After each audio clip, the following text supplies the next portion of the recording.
എൻ്റെ അമ്മയ്ക്ക് ഒരു സർപ്രൈസ് കൊടുത്ത ദിവസമാണ് കേട്ടോ ഇന്ന്. എൻ്റെ ലോകത്തിലേക്ക് എല്ലാവർക്കും സ്വാഗതം. നല്ല മഴയുള്ള സ്വാതന്ത്ര്യ ദിവസം നടന്ന കഥയാണ് കേട്ടോ അത്. അമ്മേൻ്റെ പണി ചെയ്തുകൊണ്ടേയിരിക്കുന്നുണ്ട്. അന്നാണെങ്കിൽ കഷ്ടകാലത്ത് നല്ല മഴയതുകൊണ്ട് അലക്കിയിട്ട ഡ്രസ്സൊക്കെ നനഞ്ഞു.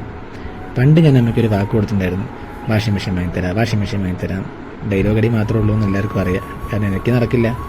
ടോണിക്ക് എന്തോ കാര്യം മനസ്സിലായി. ഇയാൾ എന്തോ കാര്യമായിട്ട് പ്ലാൻ ചെയ്യണ്ടല്ലോ, എന്താണാവോ. അപ്പോഴേക്കും എൻ്റെ കൂട്ടുകാരൻ വിളിച്ചു. എൻ്റെ കൂടെ എന്തിനു വേദന നിൽക്കുന്നവനാണ് കേട്ടോ അവൻ. അപ്പോഴേക്കും ഞാൻ ഓർഡർ ചെയ്ത സാധനം എത്തി, വാഷിംഗ് മെഷീൻ. അമ്മൻ്റെ പണി അങ്ങനെ കുറയ്ക്കാമെന്നുള്ള രീതിയാണ് എനിക്ക് എപ്പോഴുള്ള ചിന്ത. തുറന്നു കൊടുത്തതും എനിക്ക് പ്രിയപ്പെട്ട ആൾ തന്നെ. അന്ന് അമ്മയ്ക്ക് വല്ലാത്തൊരു സർപ്രൈസായി പോയത്. ബാക്കിയുള്ളവർക്കും സർപ്രൈസായി. അമ്മയ്ക്ക് ഇഷ്ടപ്പെട്ട ചേച്ചിമാരും എല്ലാവരും ഉണ്ടായിരുന്നു. ഞാൻ സ്നേഹിക്കുന്ന ആൾക്കാർ മുഴുവനും അത് കാണാൻ ഒരു നിമിത്തമായി എന്ന് പറയുമ്പോൾ തന്നെ എനിക്ക് സന്തോഷമാണ്.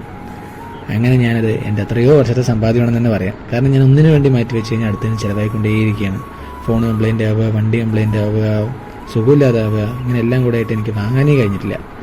നോക്കണം, സിംഗം വന്നു. അച്ഛൻ വരുന്ന സമയത്ത് അമ്മ കൊടയൊക്കെ വെച്ച് അച്ഛനെ ഉള്ളിലേക്ക് സ്വീകരിച്ചു. അച്ഛൻ നോക്കിയിട്ട് അച്ഛൻ കൂളറോ എന്തോ ആണെന്നുള്ള രീതിക്ക് എന്താ അത് ബീർ തണുപ്പിക്കാണെന്നൊക്കെ പറഞ്ഞ് കോമഡിയൊക്കെ അടിച്ചു. പിന്നീട് അച്ഛനെ ഒന്നുകൂടെ നോക്കുന്ന സമയത്ത് അച്ഛനെ മനസ്സിലായത് വാഷിംഗ് മെഷീനാണല്ലോ. എന്നിട്ട് എന്നോട് പറഞ്ഞു, നിനക്കിതിനൊക്കെ കാശ് കാണുന്നു. അമ്മന്റെ പണി നിങ്ങൾ ചെയ്യോ?